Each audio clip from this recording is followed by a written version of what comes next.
1935 ला माता रमाईचे निधन झाले। त्यावेळेस बाबासाहेबांची वय होते 44 वर्षे 1 महिना 13 दिवस। लक्षात ठेवा, हे कोण्या गायकाकडून तुम्हाला ऐकायला मिळणार नाही। शशिकांत, त्यावेळेस बाबासाहेबांचे वय होते 44 वर्षे 1 महिना 13 दिवस आणि रमाईच्या मृत्यूनंतर बगर पत्नीचे राहिले बाबासाहेब 13 वर्षे 1 महिना 12 दिवस बगर पत्नीचे। आणि त्यानंतर 14 एप्रिल 1948 मध्ये दुसरे लग्न माई साहेब सोबत त्यांचा संसार चालला 7 वर्षे 3 महिने 12 दिवस। आणि त्यानंतर 14 ऑक्टोबर 1956 ला दीक्षा दिली आणि त्याच्या 1 महिन्यानंतर 1 महिना 17 दिवसानं बाबासाहेबांचं निधन झालं 6 डिसेंबर 1956 ला। मी जे वाचते ते तुमच्यापर्यंत पोहोचवण्याचे प्रयत्न करते। बाबासाहेबांचे 4 लेकरं बाबासाहेबाला सोडून गेले, राजरत्न, इंदू, रमेश आणि गंगाधर। आणि त्यानंतर माता रमाई सुद्धा सोडून गेल्या। 1934 मध्ये बाबासाहेब राजगृहामध्ये राहण्यासाठी आले। 1 वर्ष माता रमाई राजगृहामध्ये राहिल्या आणि 1935 मध्ये माता रमाईचे निधन झाले। 1935 मध्ये माता रमाईचे निधन झाले। काही दिवस निघून गेले, बाबासाहेब सभेला गेले। बाबासाहेब तिकडून आले की बाबासाहेबाला सवय होती, रामू मला पाणी दे पाय धुवायला। ते बाबासाहेबाला सवय होती। एक दिवस बाबासाहेब सभेहून येतात आणि बोलतात, रामू मला पाय धुवायला पाणी दे। बाबासाहेबाला लगेच आठवण येते, माझी रामू तर गेली, मला पाय धुवायला पाणी कोण देईल। बाबासाहेब आपल्या स्टडी रूम मध्ये बसतात, कारण बाबासाहेबांची मुंबईचे जे अगोदरचे घर होते ते पुस्तकासाठी अपुरे पडत होते, म्हणून बाबासाहेबांनी एवढा मोठा राजगृह बांधला। बाबासाहेबाला लगेच आठवण आली की रामू तर माझी गेली, मी कोणाला म्हणत आहे की रामू मला पाणी दे। तेव्हा बाबासाहेब येऊन खुर्चीवर बसतात आणि खुर्चीवर बसून बाबासाहेबांचं मन काय बोलते यार माहित नाही का।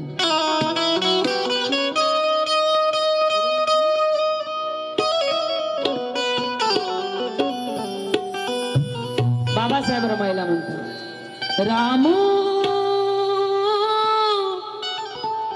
ये नाग परतुनी।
आसमान से ऊंचा है, मारमा तेरा दर्जा आसमान से ऊंचा है, ममता का हिमालय तेरे कद से नीचा है। 9 करोड़ों बच्चे कैसे संभाले माँ रमाई ने अपने आंचल में, ये सवाल आज मैंने मेरे माँ से पूछा है, मेरे माँ से पूछा है। माँ कैसी होती है। ज्यांना आई वडील आहे, मिशन इंडिया टीव्हीचे ज्येष्ठ पत्रकार मिलिंद भाऊ नरांजे यांनी रमाईच्या गीतावर मला 500 रुपयाचं सप्रेम भेट दिलेलं आहे। खूप खूप धन्यवाद। ज्यांना आई बाप आहे त्यांना माहित नाही आई बाप म्हणजे काय, ज्यांना नाही त्यांना विचारा माय बाप म्हणजे काय। माँ की दुआ खाली नहीं जाती, भगवान से भी ये बात टाली नहीं जाती। माँ की दुआ खाली नहीं जाती, भगवान से भी ये बात टाली नहीं जाती। एक माँ 4 बच्चों को पाल सकती, पर 4 बच्चों से मिलकर एक माँ पाली नहीं जाती, एक माँ पाली नहीं जाती। रामू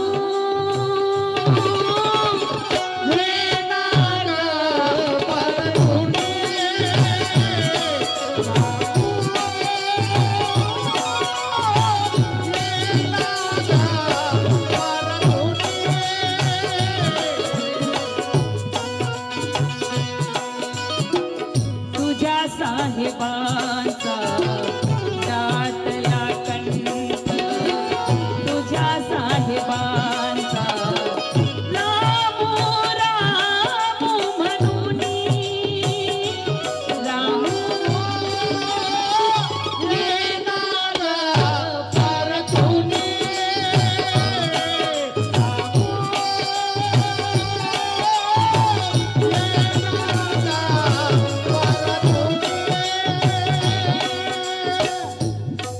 रमाईच्या लेखाने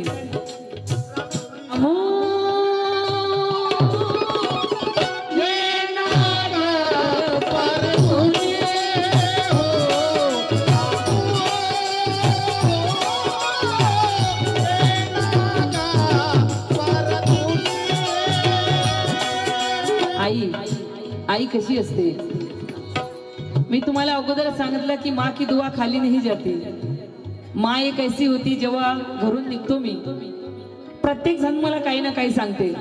आता आज मुंबईला जाणार आहे, लेकरं सांगतात, कोणी सांगते येताना ना मम्मी, कल्पनाताई पाटील यांनी 100 रुपये दिले, येताना ना मम्मी माझ्यासाठी ना मस्त ड्रेस आणशील। मुलगा म्हणते तू येताना ना माझ्यासाठी 2 ड्रेस आण, चप्पल आण। कोणी सांगते की माझ्यासाठी हे आणशील। धन्यवाद ताई। अच्छी बोले चूड़ी लाना, सईदी बोले कंगन लाना, बहन बोली चप्पल लाना, तो कोई बोली झुमके लाना। एक मेरी माँ ऐसी है यारो, जो मेरे गाड़ी के पास आके कहती है कि बेटी घर लौट कर जल्दी आना, बेटी घर लौट कर जल्दी आना। एक मुलगा 2 वर्षाचा असताना त्याचे वडील मरण पावते। तिला सगळे म्हणतात अगं 2 वर्षाचा मुलगा आहे, 2 वर्षाच्या मुलावर तू कशी राहशील, आम्ही याला वागवतो, तुझं दुसरं लग्न करून देतो। ती म्हणते नाही, हेच माझं लेकरू, हेच माझं सर्वस्व, मी दुसरं लग्न करणार नाही। लेकराला घेऊन राहते, पाहता पाहता लेकरू 10 वर्षाचं होते। गावामध्ये गावाच्या शेजारी जत्रा भरते, तुमच्या गावा शेजारी पण भरत असेल, भरते ना, त्याच्या गावा शेजारी जत्रा भरते, सर्व पोरं जत्रेला जातात। हा म्हणते आई सगळे पोरं जत्रेला चालले, मी पण जाऊ का ग? आई विचार करते, माझ्या पोरानं आजपर्यंत मला काहीच मागितलं नाही, आज जर मी नाही म्हटलं तर लेकराचं मन दुखेल, म्हणून गावच्या सरपंचाकडे जाते, म्हणते दादा मला 500 रुपये उसने द्या। जय भीम ताई।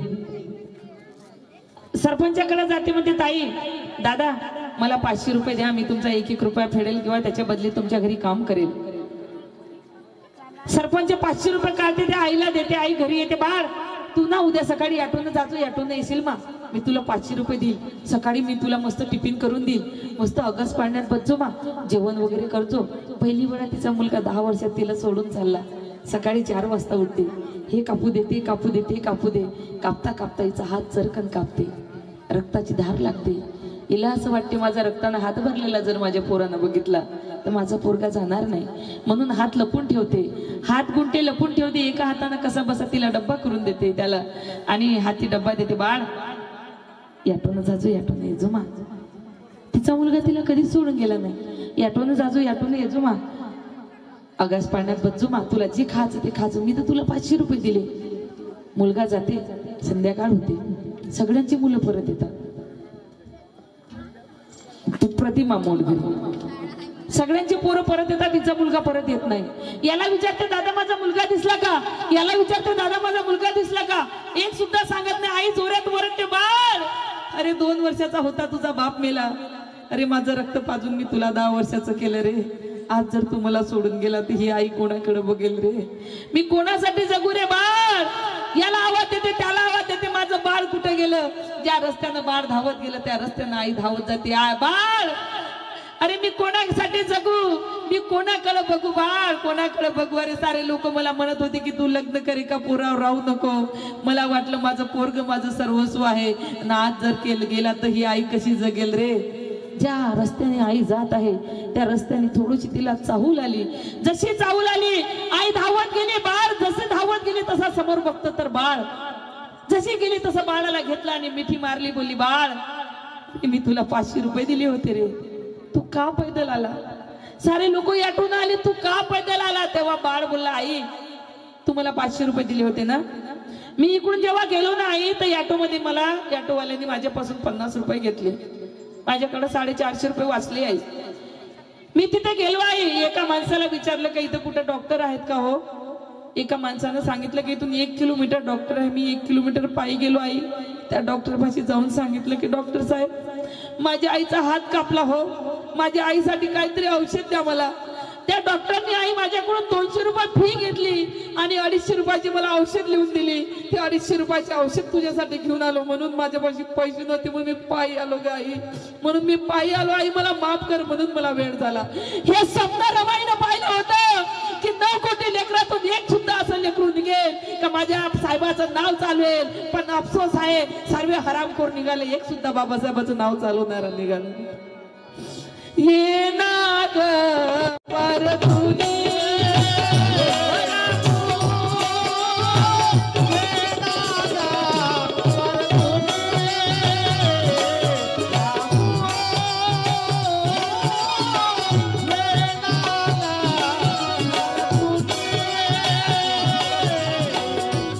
आमचे दादा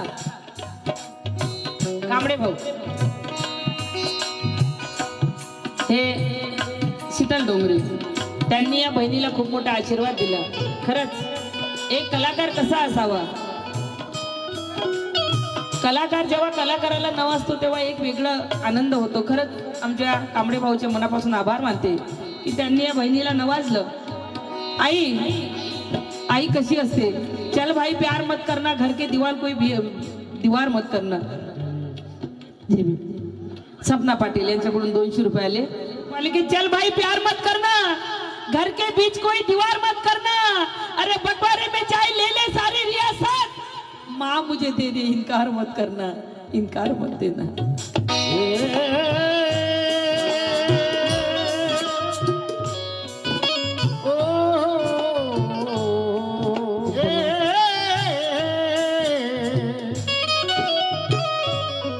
बड़ों के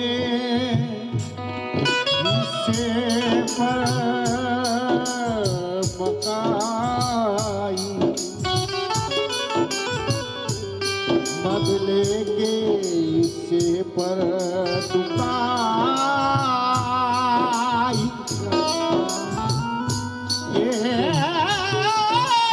दीदी सबसे घर में छोटी थी, दीदी के हिस्से पर हमारी घरात सगळ्यात लहान नाही आणि माझी आई माझ्या जवळच राहते. असं म्हणत नाही की माझी आई माझ्या जवळ राहते, मीच तिच्या जवळ राहते, कारण माझी अवकात नाही तिला ठेवायची. माय बापाला वागवायची कुणाची अवकात नाही. माय बापाचा मोठा कलिजा आहे का ते लेकराला वागवतात. मी माझ्या घरावर नाव आहे मा मनकरना प्रसन्न. बरेच शशिकांत भाऊ बरेच लोक येतात आणि बोलतात की दीदी माझ्या घरावर माझं नाव लिहिलेलं आहे मा मनकरना प्रसन्न. बरेच लोक येतात आणि मला विचारतात की दीदी तुम्ही एवढं मोठं प्रबोधन करता आणि ही कोणची देवी होय मा मनकरना प्रसन्न, हे कोण्या देवीचं तुम्ही घरावर नाव लिहिलं? कारण वरती भीमाची वाघीण आणि खाली मा मनकरना प्रसन्न. ते मी त्या लोकांना सांगतो की दादा ह्या देवीमुळे आज मी आहो. ती देवी म्हणजे माझ्या आईचं नाव आहे मा मनकरना, आम्ही तिला मा म्हणतो. माझ्या घरावर माझ्या बंगल्यावर नाव आहे मा मनकरना प्रसन्न. म्हणून म्हणतो की मी माझी आई माझ्याकडे राहत नाही, मीच माझ्या आईकडे राहतो. ये नाग परतुनी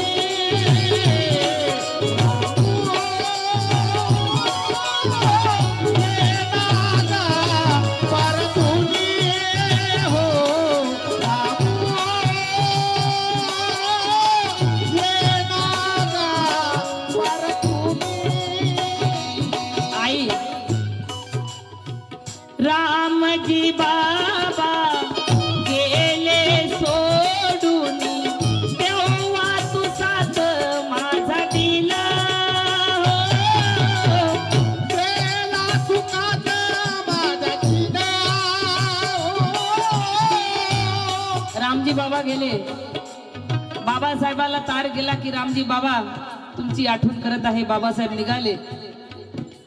दीपाली पाटील यांच्याकडून सप्रेम भेट मिळालं रमाईच्या गाण्यावर. बाबासाहेब बडोद्याला उतरले की मी माझ्या वडिलांसाठी काहीतरी मिठाई घेऊन जातो आणि गाडी निघून गेली. विचार करा त्या महामानवाचं मन कुठं असेल की आमच्यासाठी स्वतःच्या बापावर सुद्धा त्यांचे जिवंतपणे हात पडले नाही की बोलणं झालं नाही. रामजी बाबा गेल्यानंतर बाबासाहेब आले. विचार करा त्यांचं मन कुठं असेल. जेव्हा बाबासाहेबांचं पुस्तकाचं जहाज डुबालं, समुद्रामध्ये जहाज डुबले, तेव्हा सगळ्यात जास्त बाबासाहेब रडले, सगळ्यात दुःखी झाले. कारण बाबासाहेबांनी आमच्यासाठी खजाना आणला होता आणि ते जहाज डुबले. म्हणून बाबासाहेब म्हणतात की रामू तू माझ्या सोबत होती म्हणून मी हे सगळे दुःख विसरलो ग. पण आज जर तू सोडून गेली तर हा भिवा पोर का होईल ग रामू, हा भिवा पोर का होईल ग. बाबासाहेब रडतात, रमाई बोलते. बाबासाहेब रडताना दिसल्यावर जेव्हा रमाई बीमार असते तेव्हा की मैं देख सकती हूँ कुछ भी होती हुए, देख सकती हूँ मैं अपनी जान जाती हुई, गर जीते जी मैं नहीं देख सकती तो मेरे साहब को रोते हुए, मेरे साहब को रोते हुए. बाबासाहेब रमाईला म्हणतात रामजी बाबा गेले सोडून तोही घात सह नमी केला.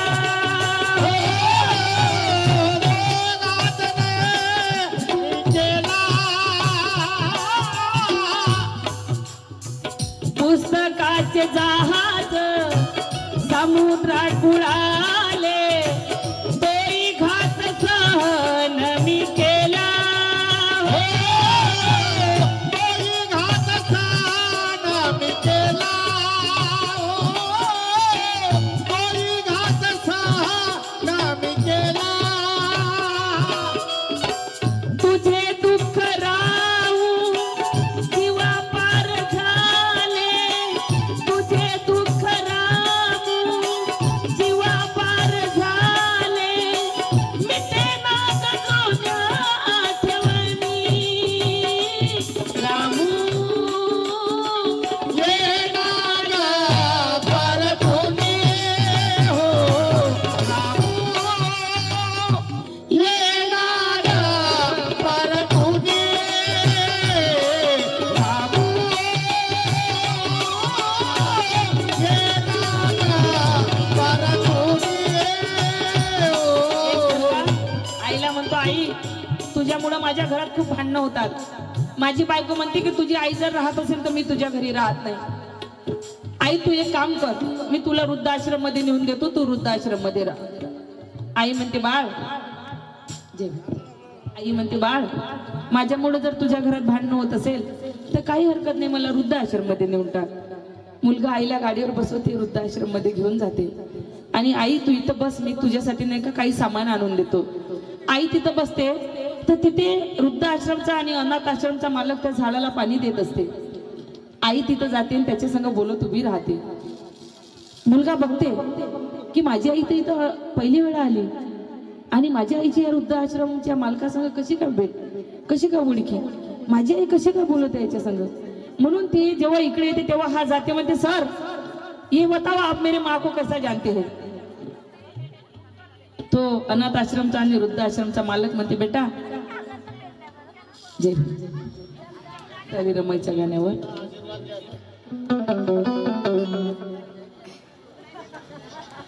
ये हमारे कन्हैया अंकल, ये यहाँ पे जितने भी है, अभी तो भी मैं बोलती मेरा भांजा भतीजा, मेरा भाई, मेरे भाई का बेटा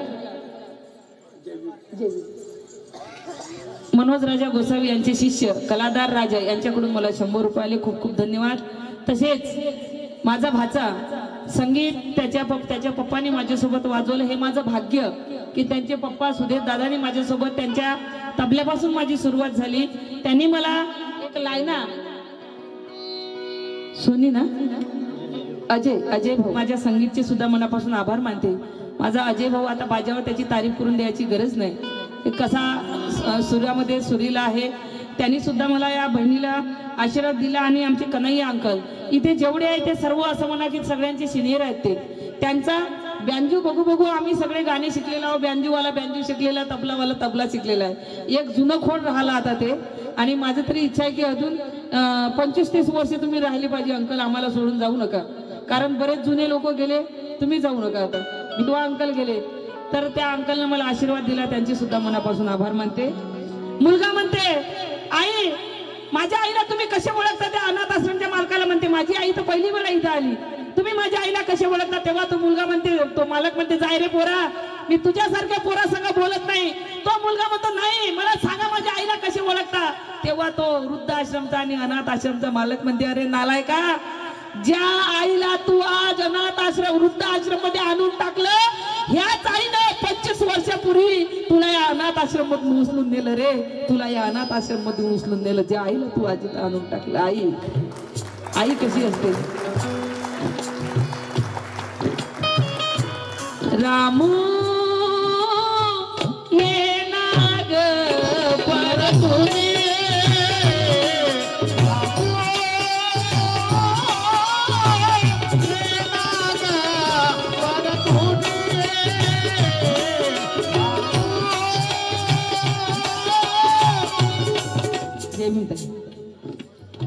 या बहिणीला आशीर्वाद दिला तुम्ही.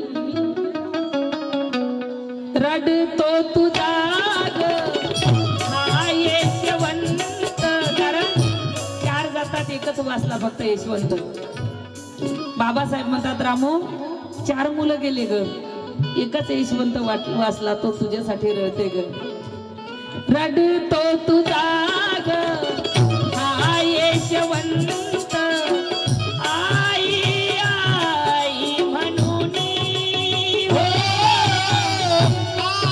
रडतो तुझा हा यशवंत, आई आई म्हणून,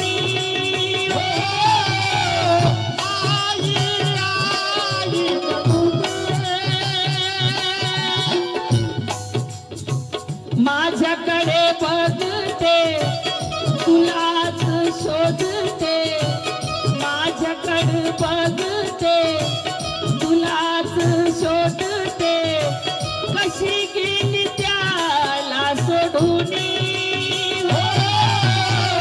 कशी गेली त्याला सोडून, कशी गेली त्याला सोडून.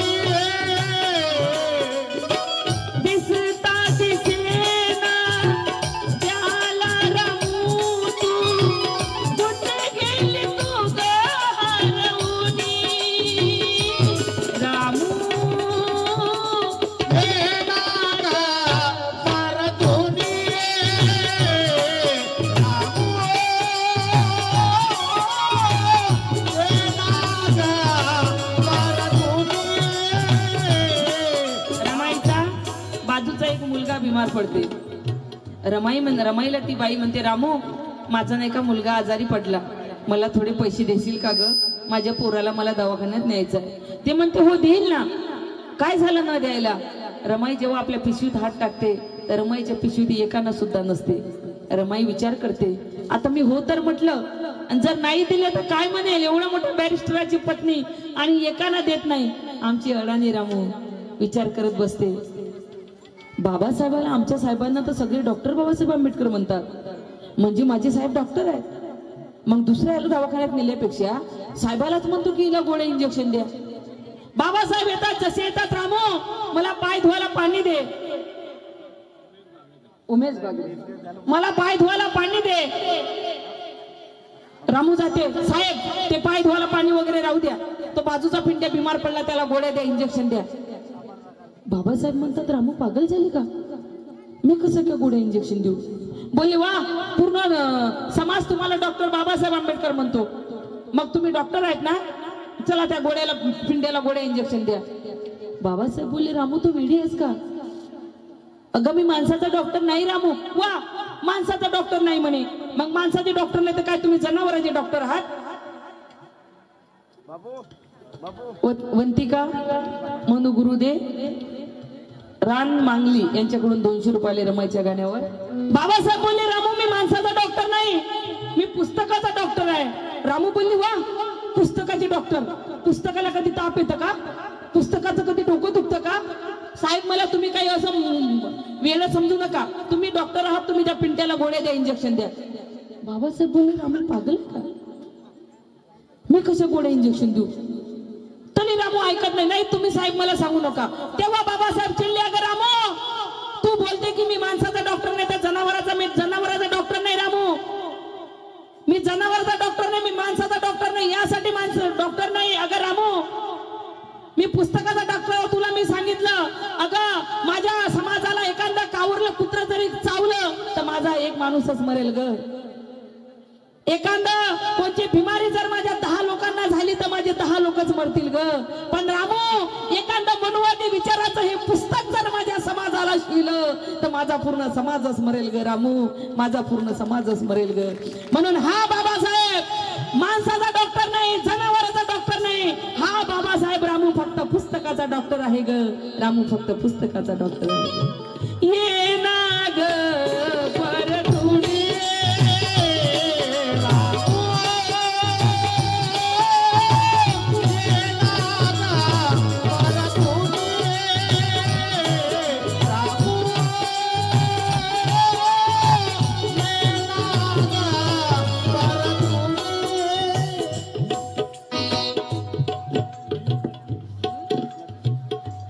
ढोलक मास्तर मयूर नटके या माझ्या भावाने सुद्धा मला सप्रेम भेट दिलं. खूप खूप मनापासून आभारी आहे. एका कलाकाराने कलाकाराला दिले ते एक सुमित्रा कावडे यांच्याकडून सुद्धा मला 50 रुपयाची भेट आली. ये ना ग परतुडी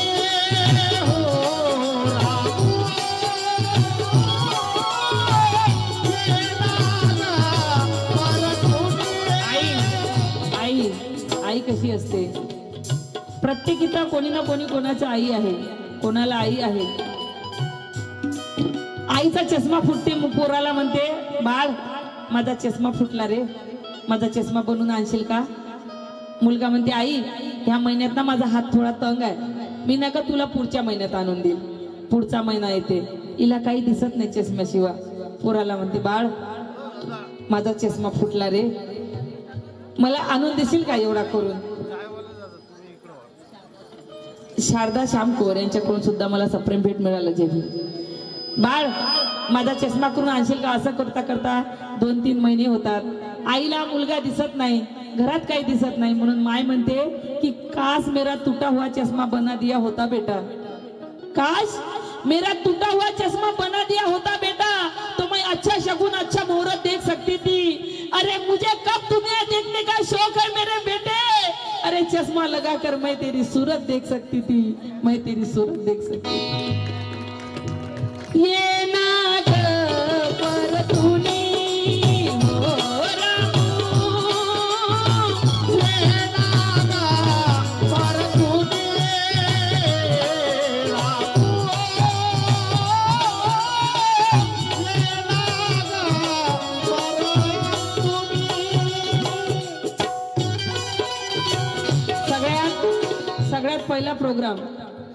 सगळ्यात पहिला प्रोग्राम माझा नागपुरामध्ये विजयदादानं वाजवला आणि त्याच्यानंतर भुसावळला सगळ्यात पहिला प्रोग्राम माझा सुदेश दादानं वाजवला. सगळ्यात पहिले त्यांच्या तबल्यापासून माझी सुरुवात झाली, म्हणून मी अशी झाली. कारण का हे जे खानसाहेबापासून सुरुवात होती की नाही ते हे असं होते. ये ना ग परतुडी हो रामू, ये ना ग परतुडी. आताही तसंच आहे, काल पण तसंच होतं. मुलीचा जर गर्भ असला तर आम्ही पाडतो, कारण आम्हाला मुलगा पाहिजे. पहिली मुलगी झाली दुसराही मुलगा झाला तर काय करायचं, म्हणून आजही शोकांतिक आहे का मायेचं म्हणजे बाईच बाईची दुश्मन.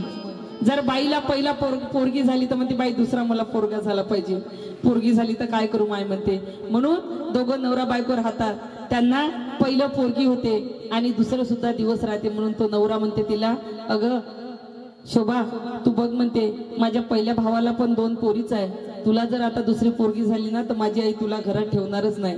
आपण एक काम करू का, आपण हा गर्भ तपासू का? आईचं मन होत नाही तरी सुद्धा तपासायला जाते. तर डॉक्टर सांगतात की तुम्हाला मुलगी होणार आहे. मग ही म्हणते आम्हाला मुलगी नको, आम्हाला मुलीचा गर्भ पाडायचा आहे. म्हणून म्हणतो की कित्ता आसान आहे माँ पेट के अंदर करना वार. तो गर्भ म्हणते, ते म्हणते की आम्हाला मुलीचा गर्भ काढायचा आहे, आम्हाला मुलगी नको. तो गर्भ म्हणतो की कितना आसान है माँ पेट के अंदर करना वार. हिम्मत है तो मुझे बाहर निकाल के मार, मुझे बाहर निकाल के मार. डॉक्टर पाशी जाते की आम्हाला हा गर्भ पाडायचा आहे. डॉक्टर म्हणते की बाई तुमचे दिवस खूप जास्त झाले, मी तुमचा गर्भ पाडू शकत नाही. मग हे दोघं विचार करतात, आता जास्त दिवस झाले, माझ्या जीवाला धोका होईल, काय करू. मग एक काम करू, मुलगी झाली ना इकडच्या इकडेच कुठं टाकून देऊ, घरी जाऊन सांगू की मला मेलेलं लेकरू पैदा झालं. बाईचे 9 महिने 9 दिवस होतात, बाईला मुलगी होते, रक्ता भरली, हाती घेतात दोघं नवरा बायको की हिला कुठं तरी सोडू. म्हणून दोघी नवरा बायको जातात. त्या गर्भाला, त्या मुलीला वाचा फुटते.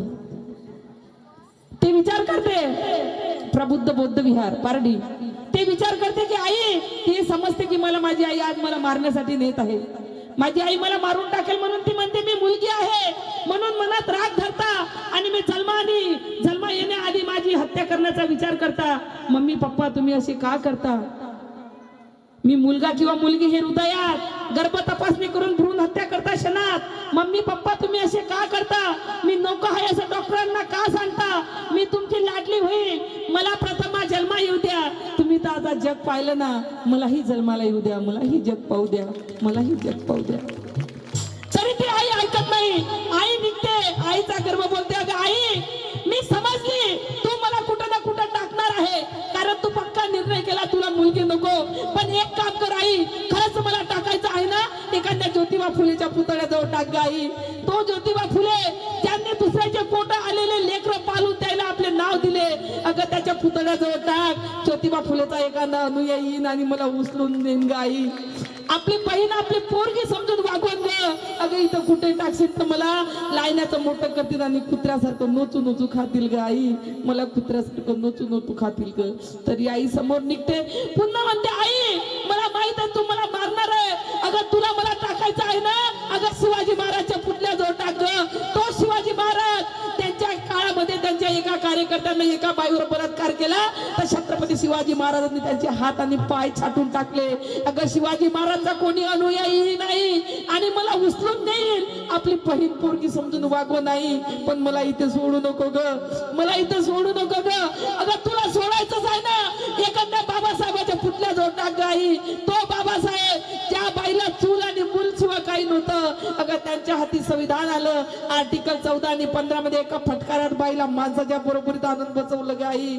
एका फटकारात माणसाच्या बरोबरीत आणून बसवलं. त्या बाबासाहेबाच्या पुतळ्याजवळ टाक आई. अगं बाबासाहेबाचा एखादा अनुयायी येईल, मला उचलून देईल. आपली बहीण लेकरू समजून वागवत ग आई, आपली बहीण लेकरू समजून वागवत. मला इथं सोडू नको ग आई, मला सोडू नको. मा त्या आईचं मन बोलते, तुम्ही काय करत आहे, मी खूप चुकीचं करत आहे. आई विचार करते की नाही आता काही झालं तरी चालल, माझ्या सासूनं मला काढून दिलं तरी चालल, ते मी माझ्या पोरीला मारणार नाही, माझ्या पोरीला मारणार नाही. सर्वांना माझी हात जोडून नम्रतेची विनंती आहे, माझ्या माय मावल्यांनो, कोणत्याही पोरीचा गर्भ जर असेल तिला मारायचा किंवा कोणाला द्यायचे प्रयत्न करू नका. आज पोरापेक्षा पोरी कोणत्याही गोष्टीत कमी नाही, पोरापेक्षा पोरी सर्व गोष्टीत हुशार आहेत. म्हणून पोरीचा गर्भ पाडू नका माय मावल्यांनो, की माँ से बढ़कर कोई खुदा नहीं होता, फिर भी कोई जाहिल लड़का उसमें फिरा नहीं होता.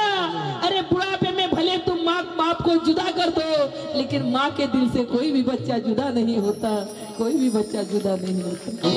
ये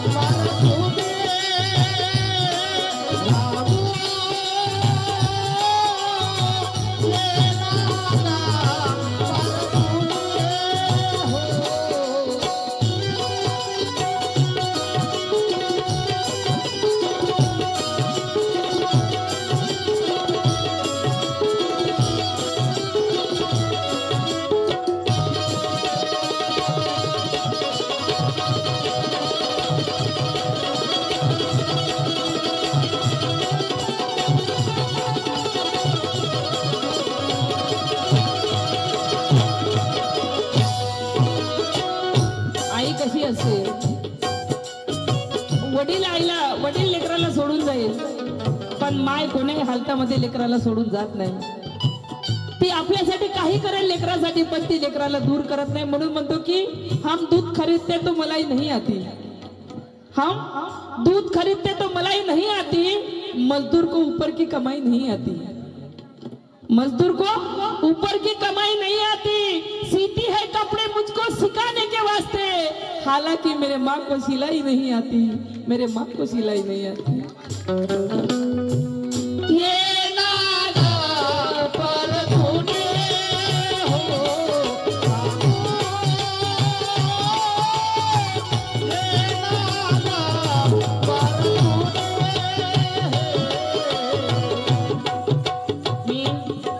श्री जयदेव भाऊ अंबुलकर गोदणे यांच्याकडून 100 रुपयाले खूप खूप धन्यवाद. आपल्या त्यागाचा हा राजगृह वाटे आज पूर्णपणे शांत, वाटे आबादी पूर्ण शांत, वाटे आबादी पूर्ण शांत.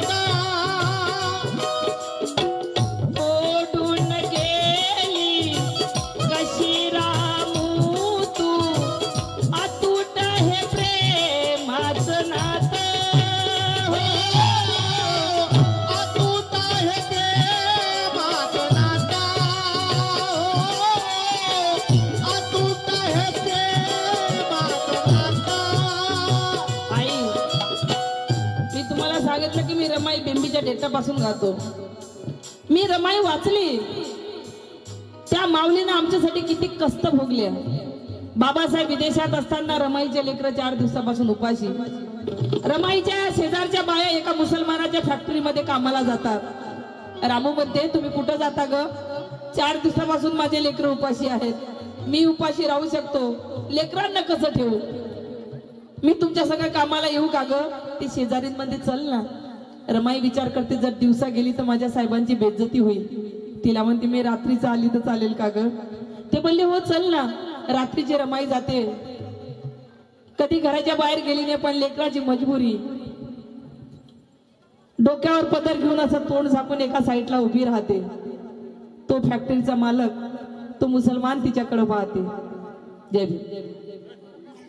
सविता देशपांडे तिच्याकडे पाहते आणि बोलते कि ये औरत कौन है, अच्छे घर की लगती है, ऐसा कौन सा दिन आ गया बिचारी पे मेरे फैक्ट्री में काम पे आई.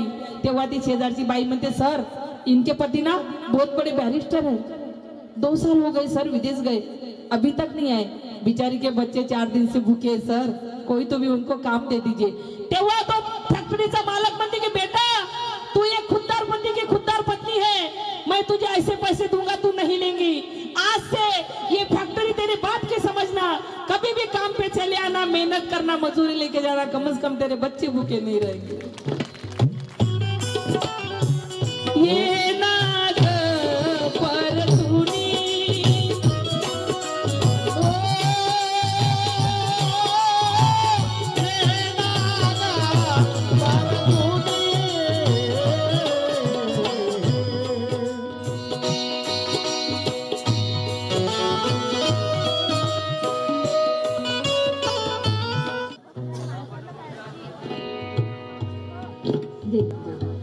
जय म्हणताय जय ये नाग परतुनी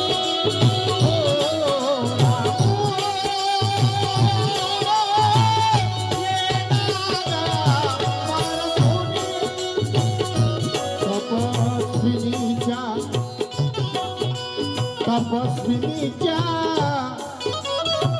तपाची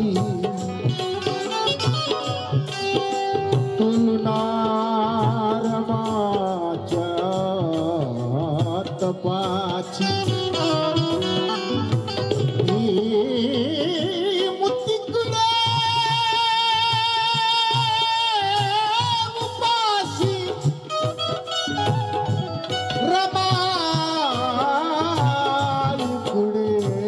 उपाशी रामो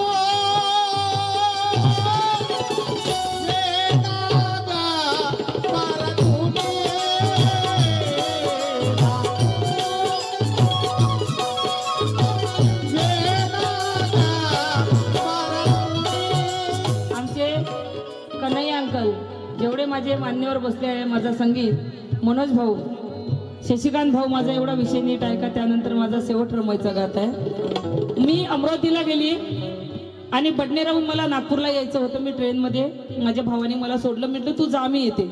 मला नागपूरच्या महाराष्ट्रामध्ये बसायचं होतं, मी मुंबईच्या महाराष्ट्रामध्ये बसले आणि नागपुरामध्ये बसले. सगळ्यांना फोन करून सांगितलं की मी गाडीत बसले. पहिलं स्टेशन आलं मूर्तिजापूर, आडवी गाडी लागलेली होती. मला स्टेशन दिसलं नाही, मला वाटलं की चांदूर आलं.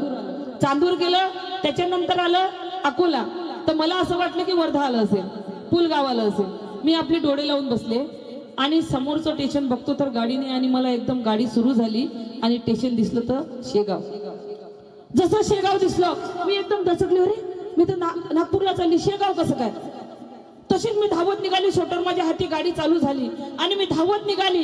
जशी धावत निघाली गाडी फास्ट झाली. मी जसा पाय ठेवला असा एकदम प्लॅटफॉर्मच्या खाली गाडी गेली. जसा पाय ठेवला अशा 3-4 पलट्या खाऊन एकदम गाडीच्या खाली तिकडे 3 पलट्या मारल्या. डोकं फुटलं, हाताला लागलं, बेहोश पडली. मला काही सूद नाही की मी इथं पडली. त्यांनी चेन ओढून ती गाडी थांबवली. कोणी म्हणत अरे लडकी कट गई, अरे लडकी कट गई. मला ते ऐकू येत होतं पण मला ते भान नव्हतं का मला काहीतरी झालं. ते ऐकत होती पण मी सून झाली होती. आणि ते प्रकरण जे झालं तिथून काही लोक आले, मला उचललं, दवाखान्यात नेलं. दवाखान्यातून नंतर संध्याकाळी मला त्यांनी गाडी करून घरी आणून सोडलं. म्हणून म्हणायचं आहे की होश क्या चीज है, हौसान भी ले सकता था. सोबत दांडगे यांच्याकडून 100 रुपये, अहिल्याबाई मेश्राम यांच्याकडून धम्मदान, करुणाबाई मेश्राम. जेव्हा तो हादसा झाला माझ्यासोबत, अरे होश क्या चीज है, हौसान भी ले सकता था, वो कसम खाने को हाथ में कुरान भी ले सकता था और बचा लिया माँ की दुआओं ने, वरना वो हादसा तो मेरी जान भी ले सकता था, वो हादसा तो मेरी जान भी ले सकता था. ये ना पर तूने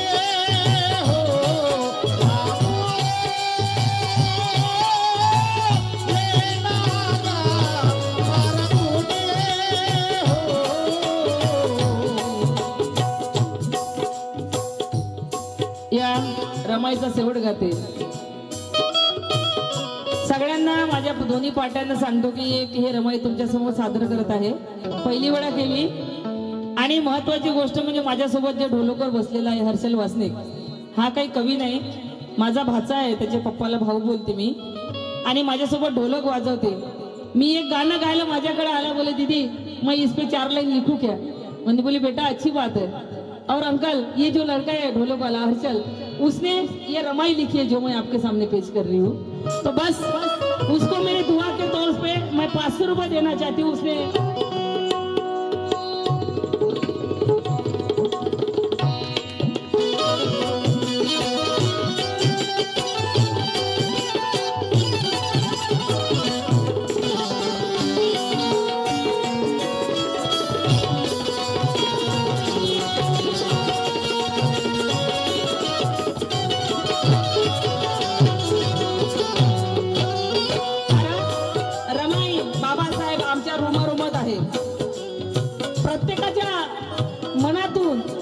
तनातून धनातून शब्द निघतात. रमाई काय होती? आई, एक लेकरू सांभाळताना आमच्या नाकी 9 येते. विचार करा 9 कोटी लेकराची माय कशी झाली असेल होती रमाई. जगामधलं पहिलं उदाहरण. एक आई, शेवटचा विषय सांगतो, शेवटचा अंतरा गाऊन माझी रमाई समाप्त करतो. आई, एक मुलगा असतो आणि त्या आईचा डोळा पूर्ण बेरूक असतो. सगळ्या माय मावल्यांना माझ्या लक्ष द्या, त्या आईचा डोळा बेरूक असतो. हर्षलला 200 रुपयाची भेट आलेली, त्याने शुक्र करावं त्याचं. तिकडेच लग्न करते पण आईच्या भेटीला येत नाही. तिकडेच लग्न करते पण आईच्या भेटीला येत नाही. आणि लग्न करून तिकडेच त्याला एक मुलगा होते. शेजारचा मुलगा म्हणते, काकू तुम्हाला माहिती आहे का तुमच्या मुलानं लग्न केलं ना? हो का रे बाबू? आणि तुमच्या मुलाला ना एक सुंदर मुलगा झाला. नोकरीवर लागते तर आईला खुशी होत नाही, लग्नही करते तर आईला काही दुःख होत नाही, पण खुशी पण होत नाही. पण जेव्हा नातू झाला म्हणते ना, तेव्हा आईला असं वाटते की एक तरी वेळा नाताचं मराच्या पहिले एक तरी वेळा तोंड बघावं. म्हणून आई थोडस आपलं बांधून करते आणि शहरात जाते. त्यालाच पता मागते त्या पोराला. शहरात जाते, जसं जाते तसा मुलगा दरवाजा उघडते. जसा दरवाजा उघडते आई समोर दिसते. मग ते आई तू इथं कशी काय? मग ते बाळ फक्त एकदा मला माझ्या नाताचं तोंड पाहू दे. अरे मराच्या पहिले नाताचं तोंड पाहू दे रे. नाही आई माझी बायको तुला घाबरेल, माझं पोरग तुला घाबरेल, तू चालली जा. आई एवढी रिक्वेस्ट करते तरी मुलगा आईला धक्का देऊन घराच्या बाहेर काढते का तू इथून निघून जा. आई घरी जाते. काही दिवस निघून जातात. काही दिवसानंतर त्या गावामध्ये ज्या गावातून शिकून पोरं अधिकारी झाले त्याचा त्या शाळेमध्ये सत्कार ठेवतात. याचा सुद्धा ठेवते, याला बोलवतात. हा येते शाळेमध्ये जाते, सत्कार घेते. सत्कार घेऊन विचार करते का आता जर मी घरी नाही गेलो तर मला लोक नाव ठेवतील, मी घरी गेलो पाहिजे. म्हणून पोरगा घरी जाते. तर त्याच्या आईच्या घराला लॉक असते.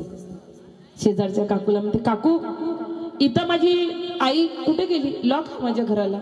तर ती बाजूची बाई म्हणते बाळ तुझी आई खूप दिवस झाली गेली इथून, कुठे गेली मला माहित नाही, पण जाताना ना ही चिठ्ठी ठेवून गेली. मला बोलली की माझं पोरग एक ना एक दिवस येईल तर त्याला ना ही चिठ्ठी देजो. ही चिठ्ठी तुला दिली, ही चिठ्ठी तू घे. तू चिठ्ठी घेते आणि चिठ्ठी वाचते. त्या चिठ्ठीमध्ये असते बाळ तू माझा जीवनभर तिरस्कार केला तरी मला वाईट नाही वाटलं रे. तू नोकरी लागलं मला सांगितलं नाही, मला वाईट नाही वाटलं. तू लग्न केलं मला सांगितलं नाही, मला वाईट नाही वाटलं. पण खरं सांगू बाळ जेव्हा तू मला नाताचं तोंड नाही पाहू दिलं ना तेव्हा मला खूप वाईट वाटलं रे. खरंच माझं मन लढलं. पण आज तुला खरं सांगते बाळ मी तू 2 वर्षाचा होता त्या ऍक्सिडेंट मध्ये तुझा ऍक्सिडेंट झाला. त्या ऍक्सिडेंट मध्ये तुझा डोळा गेला. तुला कोणा आदळ म्हणू नये म्हणून मी माझा स्वतःचा डोळा काढून तुला दिला रे. माझा स्वतःचा डोळा काढून तुला दिला. आज जे तू जग बघत आहे ना बाळ तू या आईच्या डोळ्यांनी जग बघत आहे रे. तू या आईच्या डोळ्यांनी जग बघत आहे.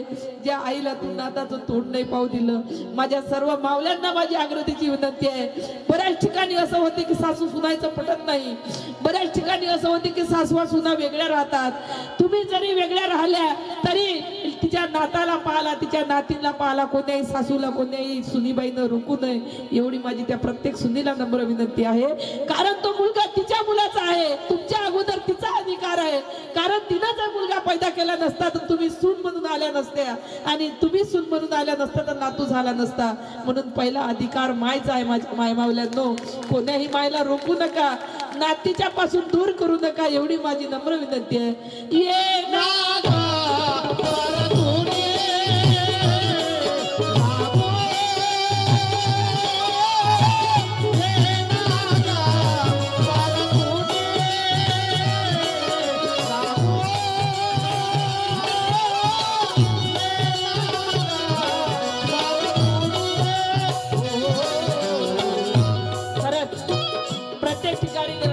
मी खूप मनातून गाते, बेंबीच्या टेकडापासून गाते. पण एक सुद्धा माणूस एक सुद्धा बाई कार्यक्रमातून उठली नाही.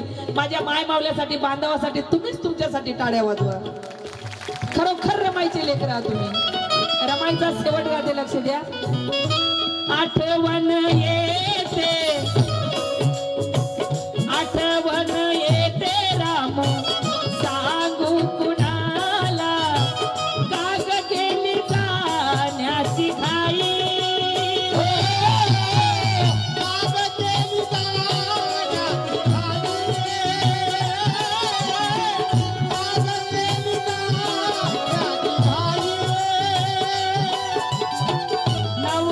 नवकोटीची तू झाली आई रडे हर्षल ठाई ठाई.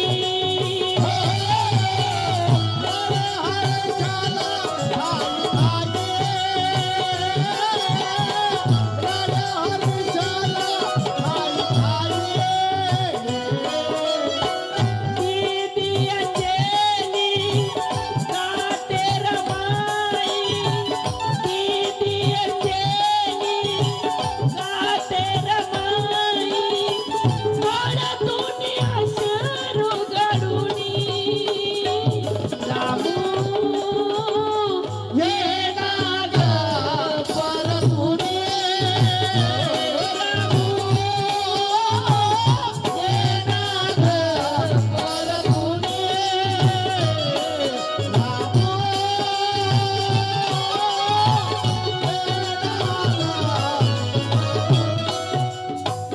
गातला कंठ तुझ्या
सर्व माझ्या मायमावल्याचे मनापासून आभार मानते. काही चूक भूल झाली असेल